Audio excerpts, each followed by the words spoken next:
It's time again for the Throttle Up Leadership Podcast with Dr. John Dentico. The mission of our podcast is to provide 21st century leadership training for a talent-driven world. We help organizations implement strategies and practices designed to attract, hire, engage, and retain top talent while mitigating the effects of burnout. Our guests are experts in various fields of organizational dynamics, including, but not limited to, leadership, management, communication, and coaching. They bring a world of knowledge and solutions to our viewers and listeners.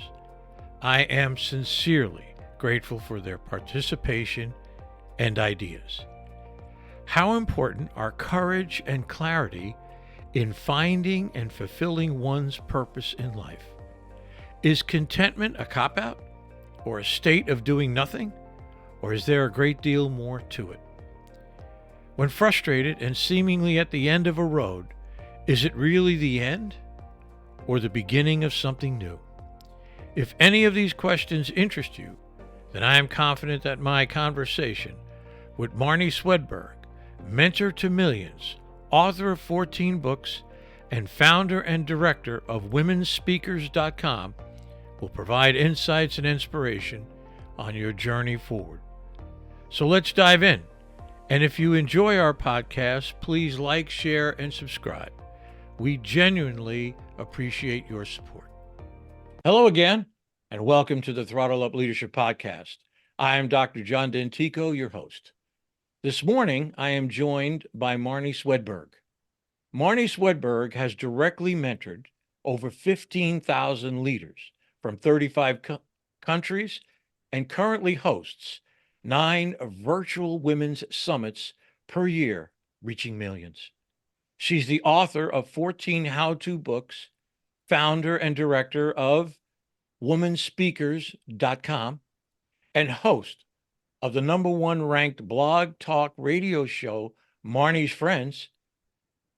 She homeschooled the 3 Swedberg children from K-12, managed 2 family businesses, a restaurant and retail store, and has helped launch and grow women-led businesses and ministries worldwide.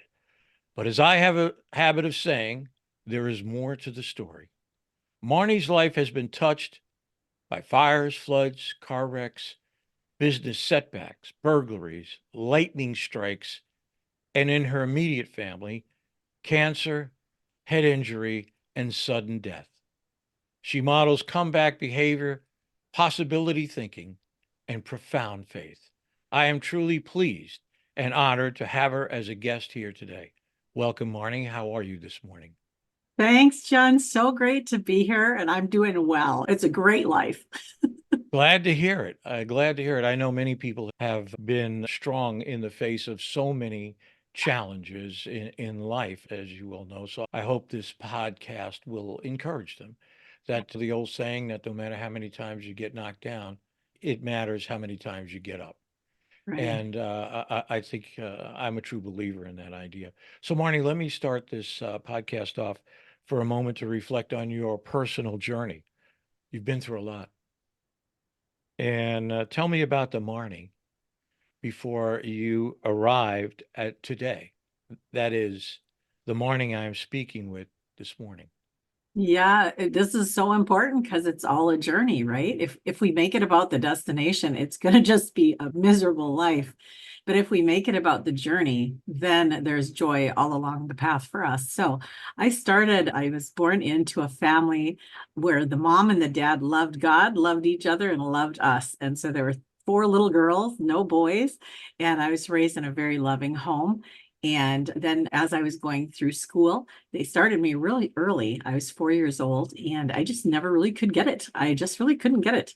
And I failed my way all the way through, really didn't learn to read until I was an adult. I had memorized many words. I could sit and sound out words, but reading, just being able to read, wasn't able to do that until I was an adult. So to get from there to being here and having written 14 books and doing the things that I'm doing in my life now is just so shocking and wonderful. And of course, it hasn't come all at once. It's just come moment by moment, step by step, walking through life with Jesus, my best friend. And so just walking through life with God and just following his lead. And so I think that's probably the main thing to know is that whatever your setbacks or challenges have been, in the past, those can be used to help you accomplish just why you're here on planet Earth.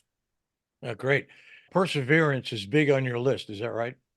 I think so. I never really used that word. I wonder what the word is that I would use. I would use maybe faith. I suppose faith. Yeah, perseverance and faith are very similar, aren't they? I think for me, I never feel like I persevere about anything. I feel like I just walk on with faith, believing that it's going to work in the end. Just keep walking, just keep taking the next step, and things will come together. Yeah, life is like a sine wave at times. Sometimes you're on the high side Yeah. and sometimes you're on the low side, but you have to believe that when you're on the low side, that eventually it'll move back up again. Yeah. And I think I talk a lot about in my work about finding a sense of purpose and within that sense of purpose, meaning in your life. What do you think about that comment? Yeah, I am big into mission and vision. And there's a free training over at Marnie.com you can do with me over there to help. If you don't know yours already, I encourage you to take that because so when I do coaching with leaders, I call it courage and clarity coaching because if you have courage and no clarity, you're running around and you're getting stuff done, but it's like a chicken with its head cut off. You don't know where you're going. But if you've got clarity and no courage, now you know exactly what you're supposed to do, but you're in a fetal ball on the couch and you can't get yourself going. You're just procrastinating forever. But once you put the two of those together, you have clarity about what you're here to do, and you have courage that you're the one that's supposed to do it. Boy, those come together and they make like a laser beam that can cut through the thickest wall of opposition or challenges or whatever. And this is where we see people accomplishing truly amazing things is when they get really clear and courageous about what they're supposed to do. Yeah, I agree. I think that's really important. And being smart about it in the Yeah. sense that you have to build a resilience in what you're doing now in order to get you to where you want to go. You just don't jump out of a plane like a skydiver and say, I'm leaving the plane here and I'll land in a great spot." Maybe you want to stay in the plane and land safely and then get out and make your way in a Get manner of that parachute first. that's right. Yeah. And So so many people do want to just jump from idea straight to the pinnacle of whatever height they can envision. And it just very seldom goes like that. It's usually a very learning to crawl, then learning to walk, toddle, then walk, then trip forward, then run, then maybe we do a 5K walk. So, that's exactly right. yeah, Yeah, I have done a lot of simulation work, and I always tell people it's a crawl, walk, run yeah, experience. I got to absolutely. teach you how to do this, and then eventually, as the scenario plays on, people begin to get the idea, and then they say, "Okay, now what's next? How do we Yeah. challenge me a little bit more?" That kind of a thing. So I agree. Yeah, it works great. Let's turn our focus for a minute on the world of work. So, how do you think the world of work has changed as we reflect on the effects of the COVID pandemic? Yeah, so much more isolation, people working separately at home on visual calls like this instead of face to face. Really a lot of changes there. A lot of people simply aren't ever going to go back to an office and work again. And I feel like there's a lot more call and need for getting together in person for the people who are isolated now, because this is fantastic. And honestly, I've been doing online for decades, almost all online. For 30 years, we lived on the northern border of Minnesota and Canada there, right where that hook goes up into Canada. We were 2.5 hours from the closest airport. I was like, I did everything online for 30 years. And coming to the point now where the world is caught up to my lifestyle, that's been interesting to watch. And what I found was that I have truly authentic relationships with thousands of people around the world. And when I remember one time I met a gal from Australia I'd been working with for a while online, and I met her in Africa she came from Australia, I came from the US to Africa to do women's ministry and outreach there together. And after we'd spent 10 days there together, I said to her, I said, Taryn, am I what you expected? She said, exactly. And I said, you're exactly what I expected. And so the fact is, you can have truly authentic relationships online and have no surprises when you get together. However, we do as humans, we need to get together. We need physical touch. We need to be in the same room with people. And so I feel like what's really changed is that people have to come up with a different way to accomplish those things now than were in the past. A lot of you guys listening to this are experiencing that change, at the fast food restaurant level, not so much, but up here, a little different. Yeah. Yeah, I agree. One of my favorite sayings is that nothing will ever replace personal liaison, Right. and nothing will ever replace a handshake. I think that's important. Realizing, as you do, that the world of work has changed dramatically. And hybrid is the foundation in many respects now. So the question becomes, even if you consider a 50-50 a hybrid work experience, for example, 50% in a brick and mortar building, as I like to say, and 50% online, the question becomes for me, and something I'm focusing on in my work is, what do you do with that time when everybody is gathered together? Meetings, you could do meetings here on Zoom. You Right. could do this. So what are we going to do there that really makes it worthwhile? I like to think training on some level, for example, certainly for my ilk. Yeah. But that's the question. What are you going to do when Mhm. people gather together? I think you've already covered this one, and if you want to say some more, it's great. But in our podcast workup, you mentioned importance of collaboration and clarity. Mm. Not only courage, you mentioned courage, but collaboration. I was wondering if you could elaborate on that a bit. Yeah. So when I started womenspeakers.com in 2002, I was the only speaker on the US map. You start somewhere, right? And then right away, speakers started finding it, and planners started finding it and finding speakers and connecting like that and going forward. And I think one of the things that shouldn't have surprised me, but really did, was that the speakers who were the most collaborative, who were the most generous in promoting other speakers, were the ones who were getting the most invites. And there's a real blind spot that most of us have, that it is a limited capacity we have to fight for.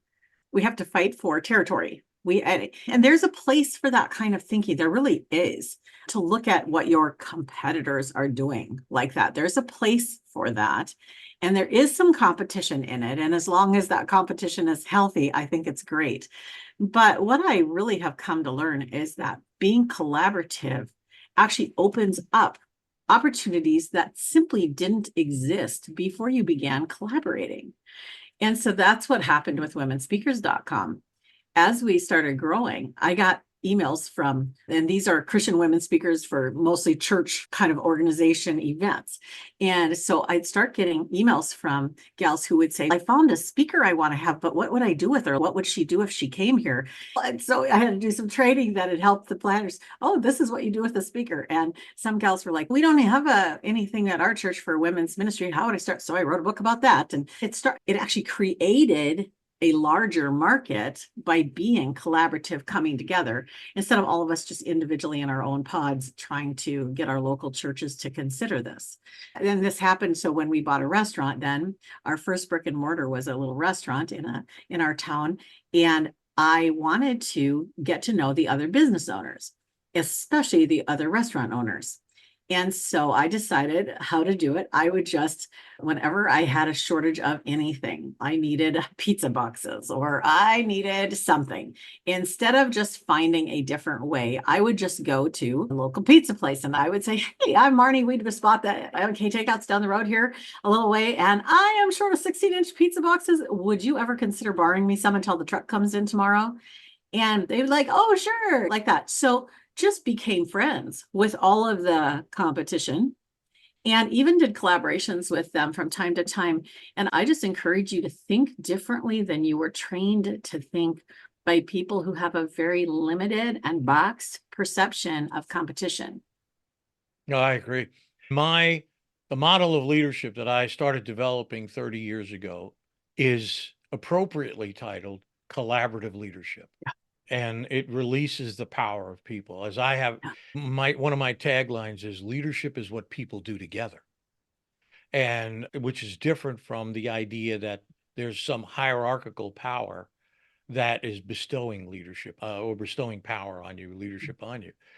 And I will tell you, in the wake of the COVID pandemic, now where talent is in charge mm, of, if you will, delegating their power of knowledge and experience to the organization, it has changed the dynamic completely. yeah. And I have a presentation I'm doing it actually next week called "The Talent Wars Are Over, the Talent Won." Mm. And I love it. and I got that The from talent one. a great guest who I just put his podcast up, named Stephen Yeah, Howard's written 22 books yeah, on leadership and management. And he was the one who said that to me. yeah. And my That's response perfect. was, that's a profound observation. Yeah, That in fact, the talent is driving the problem now. It's not the other way around. And people are killing each other in organizations. Senior managers, senior leaders are really focused, if you will, on trying to get the best talent in the door and preventing burnout. yeah. That's a Right. big issue too. Yeah. Let me move on a little bit. I'm going to ask you for a specific example. Okay. So, in terms, and if you've given me one already, I think, but let's be more specific without any names, Okay. if that's okay. Sure. In terms of working with those you've mentored, can you give me an example, again, no names, of one of the highlights of successes in helping women Mm. find their purpose? Mhm. Yeah, so I have so many going through my head. I just have to pick one. Okay, there was a gal that reached out to me and she was just ready to be done speaking. It's so much work, it's so much travel, and she had all these reasons and everything like that. And so we just worked together for a little while. Maybe 2 sessions. It just didn't take very long at all. And she just came out of the chute just soaring, and she's gone on to write books, and she's still traveling and speaking, and she's doing a lot of these online podcasts and summits and seminars and webinars. And so I guess I'm not sure if I answered your question, but the point is, a lot of times what looks like the end, what looks like a roadblock, what looks like this, I just can't go forward anymore. I'm exhausted, or whatever's in front of me is too big to get past. A lot of times those are not what they appear to be. A lot of times those are, I want to use the example of a diving board. You can go to the end of a diving board and you can just stand there and plop off the end and jump in the water. Or you can do a couple bounces. And the farther down you go, the higher up you get and the bigger splash you make. But in order to do those two last things, go higher and make a big splash, you actually have to go down. And so a lot of times in a leader's life, when you feel like I'm at the end, I can't go forward, I'm so down, right? You're actually just on the verge of the best breakthrough you've ever had. And sometimes just getting an outside perspective, having somebody come along that's seen it a lot of times and can help you see what's really going on. Maybe you still choose to stop. But most times when I've seen people there, most time it's actually led to a higher high than they'd achieved before that time. Yeah, thanks. I needed that because I have in the last couple of weeks going through an emotional Mm, series of highs and lows, saying yeah. maybe I'll just cash in the Stop. chips, Yeah. as they Just say. Yeah. stop. Yeah. Yeah. But then all of a sudden, I sit in front of my computer and I go, this presentation needs a new title. And if you Yeah. put a new title, you make it simpler for people to understand. So I'm at work at that right now. It's being able to deal with the highs and lows and understanding that, in effect, it's a temporary state. And It, you it, have to even expect it, right? And to say it just can't all be either we want it smooth sailing or just an easy slide down a hill. And it's just not like that. A lot of times it's straight up the side of a mountain. oh, it's funny you should say that because I had a guest named Charles Clark. He's in Spain, really a wonderful guy. And we were talking about I call it the three places you can Mm, live in your mental state. One is you can live in sadness. Okay. And there are people who just walk around, they're sad all the time. You can live in happiness. Okay. But but I always see those two as fleeting. One minute you may be happy, and right. the other minute you may be sad. And I said, there's a third place that we don't Mm, talk about that much. And that's the place of contentment, that you live with this sense of, okay, it's all right. I'm at peace with things. There's going to be good times. There's going to be bad times, but I can deal with it. I Yeah. can move through it. And I think we don't talk about that much. And I think there Yeah. needs to be more conversations about what's it going to take to create contentment in your life, rather than people running around high-fiving each other all the time. Yeah. God, I'm so happy. And then you come off that high Right. and you may dip into that valley and wonder, what's wrong? What's Right. wrong with me? And the Right. answer is, there's nothing wrong with you. Yeah. It's just life, Yeah. that kind of a thing. I'm thinking right now of Churchill, right? Success is going through failure after failure with no loss of enthusiasm, right? Wow. And that's hard. But I think the reason we don't talk about contentment more is because people feel like it's a cop out. It's you're just going to sit here and not do anything. That is not contentment. That is just giving up. Contentment is just exactly what you said. And I feel like for me, it's so coupled with gratitude. If I find myself being really ticked off and really upset and really looking at what I don't have, what isn't happening fast enough or big enough or whatever, that's where I lose heart. I lose heart there. But when I remain in gratitude, I'm just so grateful for what's happened already and for what's going to come. Then we go through the ups and the downs with a lot more grace. I agree. And I think a lot of it has to do with accomplishment too. If you feel Uh, like you've done something, you found meaning through the work that you yeah, do, you reflect on that and say, yeah, maybe for just an hour, I feel whole. I feel complete, that I was able to get this done, and I'm at peace with it and I'm mm, content with it. And that is just, there is, in my opinion, no better feeling than that. It's just a wonderful thing. I wanted to ask you this question because let me preface it. As far as there are two, in my opinion, there are two sides to the leadership equation. The first side, where 98% of most of the leadership consultants and trainers live, is on this notion that we have to make you ready to be a leader, ready to do leadership. Okay. So, as I like to say sarcastically, it's this notion that you have to reach some level of perfection, mm, or as I like to say, some mm. nirvanic transcendental understanding of yourself. And you see it in things like traits. If you only had the right traits. I bumped into a website one time and said the 57 traits of a leader. And I thought, what happens if I only have 46? Is it over for me? That kind of a thing. Or charisma. I've dealt with many people through my career that had great charisma. Didn't trust some of them, but they were very charismatic. That kind of a thing. So here's the question, and I want to get your response to this idea.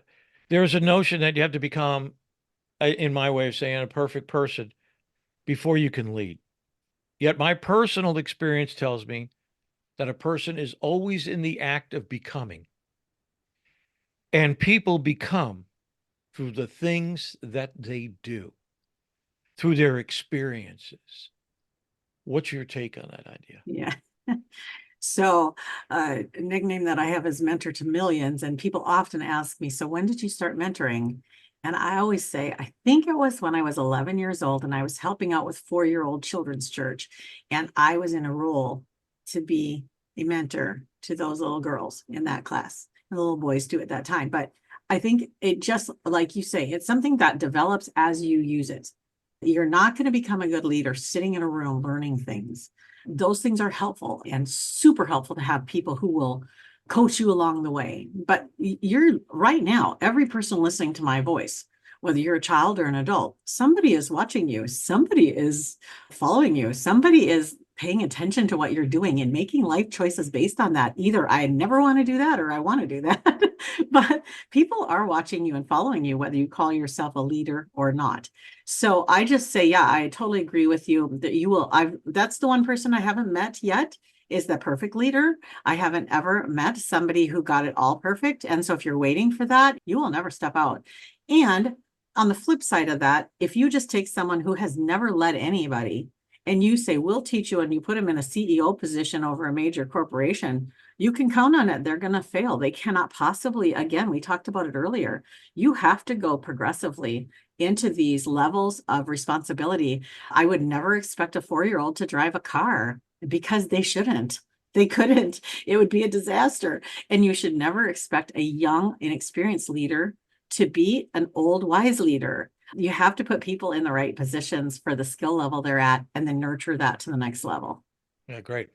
Let me ask you this question. I just have to ask. In terms of your followers, I would say Yeah. followers or people Mhm. involved with women speakers, do you ever have any men who sign up for your Okay. service? I have to ask. Men do fill out the form, but then we say, I'm sorry. This is called women speakers because it's for women. And Okay. I even have to now these days, I have to identify you were born a woman. So that's a new thing I had to put on there to just clarify who we're really talking about, because there's a lot of confusion about that right now, identifying who gets to be on this sports team and like that. So we have to you're really clear about that. And then when whatever choice you're making in your own life, that's perfectly fine. That's your choice.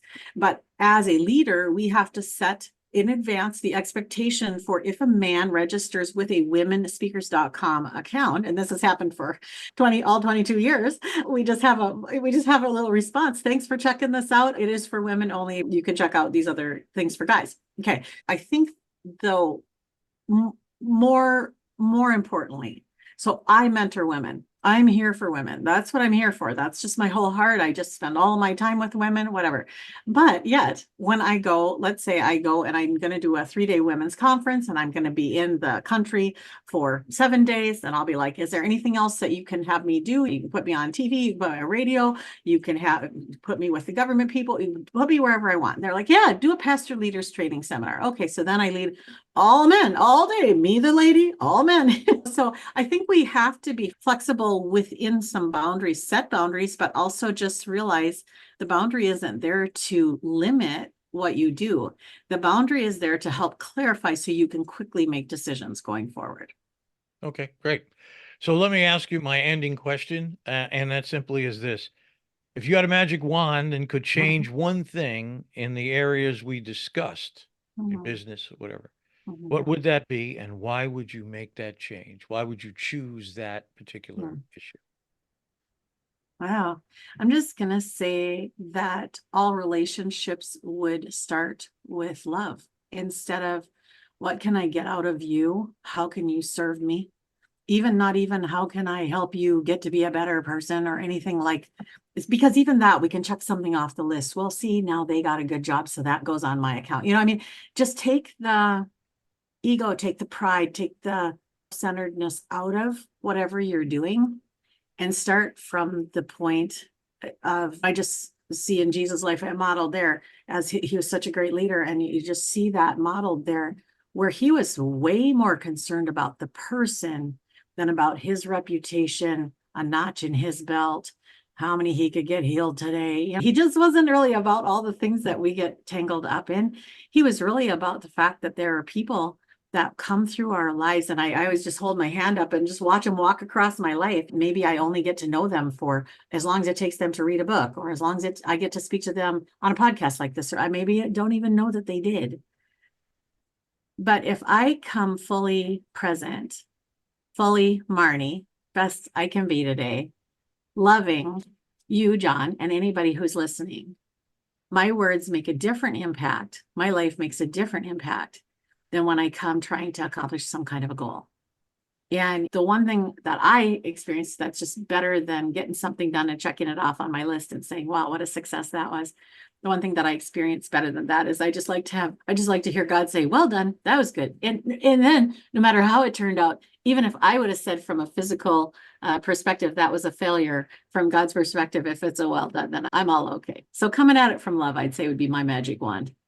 Great. I appreciate it very much. Marnie, our time is up, and I want to thank you for being an absolutely spectacular guest. I really appreciate your time. I know you're very busy, and I think you've made some really great points today that complement many of the things that my former podcast have said, as well as my own thinking. So thanks again, and I wish you the best in life. Thanks, John. Thanks for the privilege.